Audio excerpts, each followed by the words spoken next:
ایک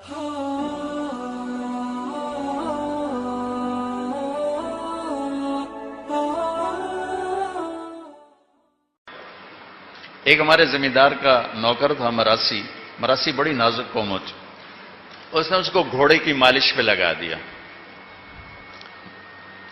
تو مراسی تو گلاس نہیں اٹھاتے، گھوڑے کی مالش کہاں کرتا. وہ بیچارہ اس کے سامنے لگا رہا. جب وہ گھر چلا گیا تو وہ سو گیا. چور گھوڑا کھول کے چلے گئے. جب اس کی آنکھ کھولی تو اس نے کہا گھوڑا غائب. انہوں نے کہا لے ہن میری خیر کوئی نہیں. وہ گھر گیا اور اپنا خرگوش لے کر آیا اور اس کو باندھ کے مالش شروع کر دی. تو وہ زمیندار نکلا، اوے گھوڑا کدے اگے سائیں آئے کھلوتا ہے. اوے گھوڑا ہے تا خرگوش ہے. سائیں گھوڑا ہے مالش کیتی ہے تے گھس گھس گھس گھس کہتے خرگوش آ بنے. تو دیکھا بیان کر رہا تھا. تو ایک عرب سویا ہوا تھا بھی بدو بڈھا اور تھا بھی بالکل سویا ہو. میں کہنوں جگاواں کیوں؟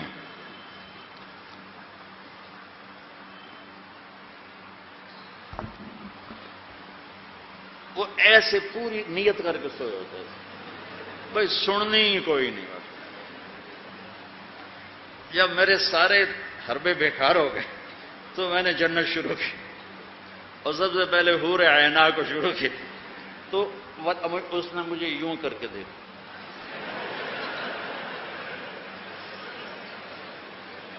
پہلے ایک آنکھ سے دیکھ، پھر یوں ہوا، پھر یوں ہوا، پھر اچھا. اور مزے کو اور جب میں نے معانقہ بتایا نا حور کے ساتھ تو وہ کھڑا ہو کے ناچنے لگا. میں کہا قابو آیا کہ نہیں آیا؟ اب تمہارے مدرسوں میں نہ جنت پڑھائی جاتی ہے نہ حور پڑھائی جاتی ہے. پنجاب میں رنجیت سنگھ آ گیا.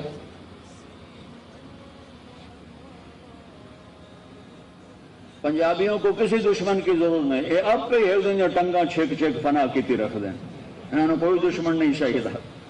تو ہمارے نا ہمارا وہ مراسی کلچر ہے زمینداروں کا.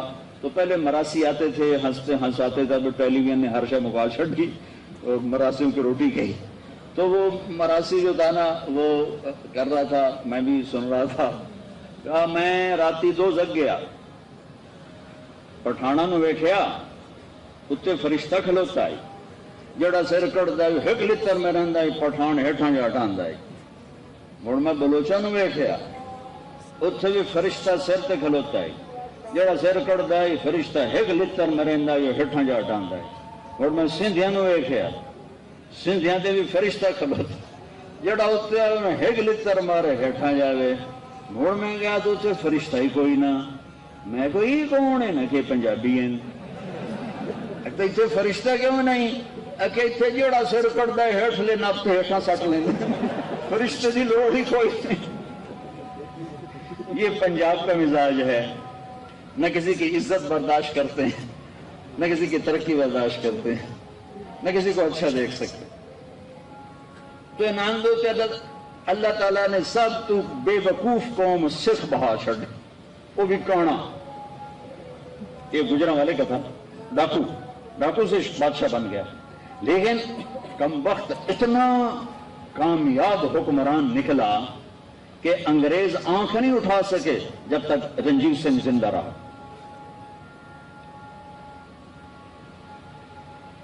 ایک آنکھ ضائع ہو گئی تھی جنگ میں. ایک وزیر مسلمان تھا، اسے کہنے لگا تم لوگ کہتے ہو تمہارے قرآن میں ہر چیز کا ذکر ہے، انہ لذکر لک ولقومک. اور ایک اور آیت اس کے فیہ تبیان لکل شیء، آیت نہیں ہے مضمون ہے علماء کی بات. انہوں نے کہا جی. وہ کہنے لگا میرا نام کہاں ہے؟ میرا نام قرآن میں کہاں ہے؟ وہ کہنے لگا تھوڑا نام کیوں نہیں ہو سکتا قرآن ہے؟ اسے کہا پھر تھوڑے علماء کیوں آدھے قرآن ہر شے؟ وہ چپ ہو گیا. شام کو اپنی محفل میں اس نے بات کی تو وزیر کا مراسی بیٹھا تھا.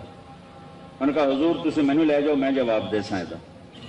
وہ جگہ اتنے علماء بول نہیں سکے تو کتوں جواب دیا؟ تو میں لے تو جا تو دیکھی میں کیویں جواب دینا. اگلے دن وہ آ گیا.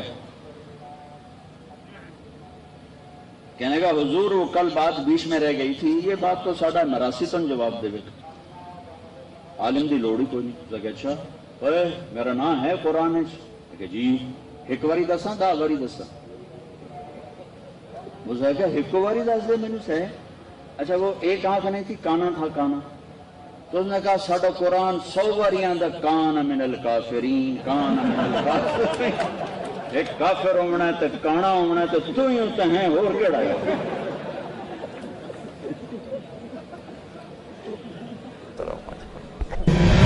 اللہ اکبر اللہ اللہ اللہ اکبر.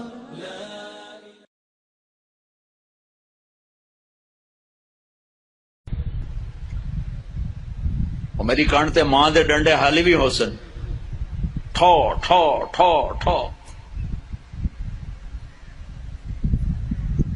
ہمارے ماں باپ کو پتہ نہیں, میں نے بہت چھوٹی عمر میں سگریٹ پینا شروع کر دی. گاؤں کا ماحول زمیندارا آزاد, میں نے سگریٹ پینے شروع کر دی. میری ماں کو پتہ چل گیا, ماسی. اب ماں نے میرا منہ کھولا ہوا ایسے, اور ماسی نے چمٹے میں انگارا ڈال کے میرے منہ میں ڈال, پاما تیرے منہ وچ, پاما تیرے منہ وچ. اور میری ہاؤ میں نہیں پیندا, میں نہیں پیندا. یہ مجھے سگریٹ سے ہٹایا جا رہا ہے. کیسے؟ اس لیے کہ میں نے کوئی 8-9 سال کی عمر میں سگریٹ شروع کر دی تھی. تو ماں نے یوں میرے جبڑے کھولے ہوئے, اور ماسی نے چمٹے میں نا انگارا, اور پاما پاما تیرے منہ, پاما تیرے. میں کہہ لیا بھائی آج میری خیر نہیں, او میں نہیں پیندا, او میں نہیں پیندا. باہر جا کے میں پھر پی رہا تھا. اچھا, اور میرے چھوٹے بھائی نے دیکھ لیا, اس کی عمر کیا ہوگی 6 سال. میں کہہ لیا بھائی مارے گیا, اس ضرور جا دسنا ہے. میں کہا کار میں اور میں میں کہا ایک تو بھی پی لا. میں نے ایک اس کو پلا دیا تاکہ میری شکایت نہ لگتی, میری شکایت نہیں لگے. کیونکہ مار پٹائی آسان راستہ نا چپ کرانے کا, چپ کرانے کا, بند کرنے کا آسان کام ہے. 2-4 تھپڑ مارو چلو, بچہ رو دھو کے چپ ہو جائے گا. اللہ کے واسطے اپنے نبی کی زندگی پڑھو. اس ادارے کا مقصد بھی کوئی ہم کو اسکول نہیں ہے, کوئی کاروبار نہیں ہے, کوئی اسکول کے مقابلے میں اسکول نہیں ہے, صرف اپنے. ہمارا ماحول, میں 4تھی جماعت میں پڑھتا تھا. ہمارے استاد سے ماسٹر شفیع صاحب رحمۃ اللہ علیہ, بڑے محنتی تھے, لیکن وہی ماحول تھا, سوٹے سوٹے ڈنڈے ڈنڈے. دسمبر کا مہینہ, سردی. ایک اس کا حساب کا سوال لکھایا سلیٹ کے اوپر. ہم 15 لڑکے یوں لائن میں بیٹھے. اچھا, میں نے دیکھا, مجھے نہیں آتا تھا. میں کہا چلو معافی تلافی ہو جیسے. جب وہ پہلا اس کو نہیں آیا تو پتہ کو 8-10 ڈنڈے پہ. میں کہہ لیا بھائی مارے گا یا اللہ. پھر دوسرا, اس کو بھی ڈنڈے. پھر تیسرا, اس کو بھی ڈنڈے. کسی نے نہیں آیا. اب میں سوال چھوڑنا تو حل کرنا تو چھوڑ دے. میں کہ یا اللہ جان کے میں بچائیں, کوئی راہ دکھا. اچھا, ہمارا دیہاتی کلچر تھا تو ابا جی رحمت اللہ علیہ, یہ کوئی رشوت نہیں ہوتی تھی, یہ اپنی سعادت سمجھ کر استاد جی کے گھر گندم جاتی تھی, چاول جاتے تھے, اور گھی جاتا تھا, مکھن جاتا تھا, دیسی شکر اس وقت تیار ہوتی تھی وہ جاتی تھی, گنے جاتے تھے, مرچیں جاتی تھیں, کنو جاتے تھے, آم جاتے تھے. یہ سب کچھ جو ہم لگاتے تھے. اب میں سوچ میں پڑ گیا, یا اللہ ہوں کی اکھاں استاد جی نو کڑک آمنی ہے, چاول آمنے, کسے شاید ابھی موسم کوئی نہیں جی, کی کراں. پھر مجھے یاد آیا مرچاں کھلوتی ہیں. اب جب 2 لڑکے رہ گئے نا تو میں مسئلہ حل کر چکا تھا. تو میں اٹھا, میں کہ استاد جی ابا جی پیان دیان کل مرچاں گھر اپڑ جس. میں کہ شاباش میرا پتر شاباش, تو ایدے بہ جا, تو ایدے بہ جا. لبے مرچاں